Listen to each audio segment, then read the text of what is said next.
이번에는 더불어민주당의 최고위원 가운데 한 분이 등장을 할 겁니다.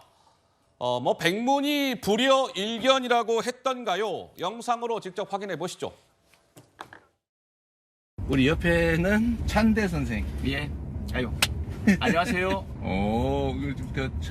찬대 의원님. 네, 안경에 원래 미남이긴 한데. 아니 안경에 파란 색깔 약간 나거든요. 보면은 약간 눈두덩이가 엄청 오늘 착하게 나오는데. 착하게 나오니까요. 네. 이때 속으로 혼자 더 들어가시는 같은 느낌이 들어서 아까 차에 내리시면서도 오지 말랐는데 왜 왔냐. 대표님 그 어려운 길을 험난한 길을 가시밭길을 가는 것에 같이 지켜보기 위해서 왔고요. 자, 그런데 박찬대 최고가 다음 주 초에 수원지검에 소환돼서 조사를 받을 것 같다라는 매일경제 보도가 나왔습니다. 왜? 박찬대 최고가 왜 7월 13일 날 이화영 씨 최측근을 만났다 이런 얘기가 나왔고, 그 자리에서 박찬대 최고가 이화영 씨 부인 백모 씨랑 통화했다. 검찰은 그렇게 파악하고 있어요. 그리고 나서 8월 17일 날 그 박찬대 최고가 라디오에 나와서 느닷없이 셀프 고백을 했죠. 맞아요. 내가 이화영 씨 배우자랑 통화를 한 건 맞습니다. 그러나 회유하거나 협박하지는 않았어요. 라고 했습니다. 그런데 검찰은 저 과정에서 뭔가가 좀 수상하다 해서 박찬대 최고를 다음 주 초에 수원지검이 불러서 조사를 할 것 같다 이겁니다. 그런데요, 이러했습니다. 박찬대 최고가 이화영 씨의 최측근을 7월 13일 날 만난 이후에 이런 일들이 있었어요. 이건 다 팩트입니다. 그렇죠? 7월 18일 날 이화영 씨 부인이 민주당에 탄원서 내고 이화영 씨가 옥중 서신이라는 것을 발표하고, 이화영 씨 부인이 변호인 갈등으로 그때 재판에서 왜 싸움하는 바람에 재판 공전됐고, 8월 8일 날은 이화영 씨 부인과 같은 취지의 주장을 이어가고 있는 김영태 변호사가 법정에 나와서 사임계 던지고 나가버리는 바람에 재판이 파행됐고. 어떻습니까? 서정옥 변호사님, 박찬대 최고 소환 글쎄요, 진짜 실제로 이루어질까요? 그렇죠. 제가 이제 이거 유행가 한 구절로 평론하고 싶은데요. 유행가요? 예. 이번에 윤석열 대통령 아버님 돌아가실 때 조문 와가지고 그게 많은 비난받은 노사연 씨 있잖아요. 노사연 씨. 거기에 만남이라는 노래 있죠. 있죠. 거기 우리 만남은 우연이 아니야. 저는요, 이게 결국 우리 통화는 우연이 아니야. 허허. 이렇게 저는 봅니다. 예. 지금 이게 박찬대 최고는 우연히 이모 씨 있잖아요. 이분 만남도 우연 아니에요. 이모 씨 40년 이화영 지인이 있잖아요. 용인갑을 대신 관리해주는 예. 이분을 만난 것도 저는 그것도 이게 의도가 있다 봐요. 아니, 최고위원이 원래 대리인데 그걸 왜 만납니까? 허허. 그 만남도 우연이 아니고요. 근데 그 만나는데 우연히 이화영 부인이 전화가 와 바꿔주길래 안부했다? 이 거짓말을 믿을 국민이 한 명도 없을 거예요. 아마 여기 우리 진보 측의 패널들 안 믿을 겁니다. 그 말은. 허허. 솔직히 그 말을 누가 믿겠냐고. 네. 로또 복구 확률보다 우연히 이모 씨를 만났는데 갑자기 부인이 전화가 바꿔준다? 네. 이게 상식적으로 로또 복구 확률보다 어렵잖아요. 네. 자, 근데 그 통화 후에 어떤 일이 벌어졌습니까?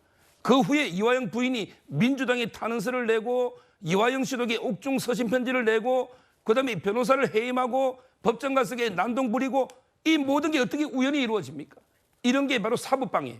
우리가 미국에는 사법방해죄가 5년에서 한 10년 정도 형량이 있는데, 아, 그래요? 어허. 우리나라는 이게 사법방해죄라는 이런 죄는 없지만, 예. 미국의 사법방해죄 중에서 특히 처벌하는 게 예를 들어 증거를 인멸한다거나 또는 이게 정인이나 참고인을 회유한다거나 예. 이런 경우는 이게 처벌 조항이 있습니다. 증거라는 게 인적 증거, 물적 증거 있잖아요. 그럼 이게 참고인 보고 허위로 해달라. 예. 이런 것도 이게 증거인멸이 되는 거예요. 따라서는 이 부분은 사법방해죄로 소환한다기보다는 예. 증거 인멸이라든지 이런 게 현행법에 어기기 때문에 소환한다. 이렇게 보고 이모 씨죠. 예. 이분은 이게 이미 압수해가고 소환 조사를 마친 상태입니다.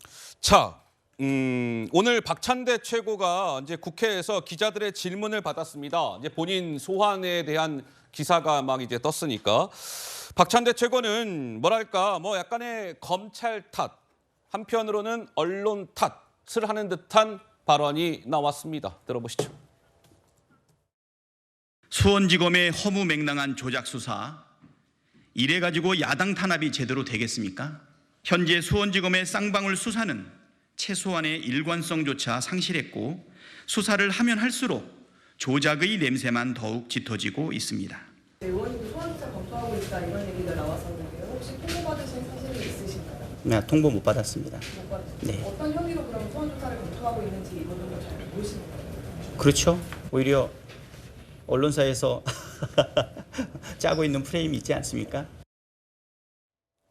언론사에서 짜고 있는 프레임이 있지 않습니까? 글쎄요. 자, 그런데 어떻습니까? 우리 조기현 변호사께서도 법조인이시니까 아까 우리 서정옥 변호사께서는 박찬대 최고가 이화영 씨 최측근을 만나고 그 자리에서 이화영 씨 부인과 통화한 이후에 일련의 이러한 과정들은 석연치 않다. 이것은 로또 복권 1등에 당첨될 확률보다 낮다. 이런 의견을 주셨어요. 우리 조기현 변호사 생각은 어떠세요?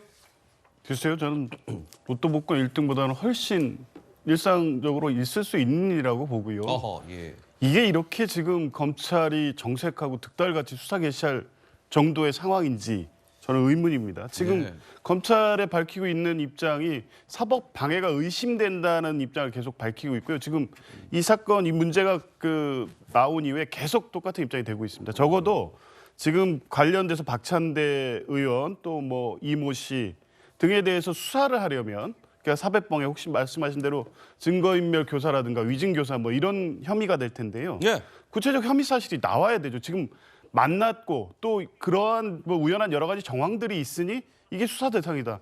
검찰이 이렇게 수사하는 경우가 어디 있습니까? 어허, 그러니까 예. 이 범죄 사실 그러니까 사법방해라는 추상적인 우리나라 형법에 없는 죄를 가지고 만든 게 아니라 어디 어떤 부분의 진술이라든가 내용에서 증거인멸이나 위증교사 혐의가 있어서 수사한다 정도까지는 돼야 납득할 수 있는데 이제 그런 부분 없이 지금 전격적으로 수사에 들어가고 있으니까요. 예. 의도가 의심스럽다는 거고 저는 그 의도의 핵심은 이재명 대표에 대한 영장 청구에서 증거인멸 부분을 어떤 다른 소명을 할 수 없기 때문에 이 부분에서 지금 만들어가고 있는 게 아닌가. 저는 그 의도가 좀 분명하다고 봅니다. 자, 그런데요. 아까 우리 서정옥 변호사가 잠깐 말씀을 주셨는데 이 박찬대 최고가 만났다라고 하는 이화영 씨의 최측근 있잖아요. 이 최측근이 어제 검찰에 소환이 돼서 조사를 받았습니다. 나와 있죠? 8월 23일이면 어제입니다. 어제 박찬대 최고가 만난 그 이화영 씨 최측근이 검찰에 소환이 돼서 조사를 받았다. 아마도 다음 주 초가 유력해 보여요. 검찰은 다음 주 초 중에 박찬대 최고를 소환해서 조사하고 다음 주 수요일이 30일이죠. 이재명 대표 소환해서 조사하고 그리고 나서 쌍방울과 백현동 건을 묶어서 9월 초 중순경에 구속영장을 치지 않겠냐. 뭐 이겁니다. 우리 구자원 소장관 말씀하신다고요? 네. 저는 박찬대 최고위원을 일컬어서 그 이재명 대표께서 찬대 선생 이렇게 되게 친근하게 거론하지 않았습니까? 찬대 선생. 네, 찬대 선생. 뭐 이렇게 그 아주 애칭으로 가까운 사람한테 이제 그렇게 선생이란 자를 붙여서 그 친근함을 표시하기를 하는데 지금 이재명 대표와 박찬대 최고위원은 사실상 정치적 한 몸이라고 할 정도로 굉장히 가까운 사이입니다. 이재명 대표의 지지자들의 어떤 그 성원에 힘입어서 지금 당 지도부로서 최고위원 역할을 하고 계십니다. 예. 그런데 그 박찬대 이 최고위원 찬대 선생께서 7월 13일 날 묘한 시점에 그 이화영 전 부지사의 최측근을 만났고 그 만나는 자리에서 이화영 전 부지사의 배우자와 통화를 했고 예. 그 이후에 지금 이화영 전 부지사 재판이 한 달 넘게 파행을 지금 거듭한 겁니다. 그래서 박찬대 최고위원이 도대체 왜 만났으며 만나서 어떤 얘기를 했길래 이화영 전 부지사와 관련된 재판이 이렇게 지연됐을까? 허허. 그리고 그 이후에 배우자의 탄원서, 이화영 전 부지사의 탄원서가 나왔고 7월 25일에는 법정에서 부부싸움이라는 굉장히 이례적인 모습이 연출이 됐고 8월 8일에는 이 덕수 변호사가 변호인 사퇴서를 내고 피고인 혼자만 남겨두는 이례적인 상황이 연출이 됐고 네. 그리고 8월 15일 광복절을 지나서 8월 22일에도 결국 아무런 변호인이 없어서 국선 변호인을 선임한 이후에 재판이 진행이 되는 한 달 넘게 재판이 지연되는 과정에 예. 박찬대 최고위원, 찬대 선생의 어떤 이화영 전 부지사 측근의 면담이 예. 결정적인 역할을 한 것이 아닌가. 그래서 혹시라도 증거를 인멸하거나 또는 증인에 대한 어떤 유리한 증언을 이끌어내려고 한 거 아닌가. 예. 이거에 대한 혐의를 잡고 지금 검찰이 수사를 하고 있다. 이렇게 바라보는 것이 합리적인 추론이 아닐까 하는 생각이 듭니다. 알겠습니다. 이제 검찰의 이 수사 시계가 굉장히 빠르게 돌아가고 있는 것 같은데 실제로 어떻게 진행이 될지는 지켜봐야 될 것 같습니다. 뭐 정리해드리겠습니다. 어쨌든 이재명 대표는 이런저런 의혹에 대해서 적극적으로 부인하고 있으니까요. 그 사실도 참고해서 덧붙여 드리면서 저희가 준비한 다음 주제로 넘어가 보도록 하겠습니다.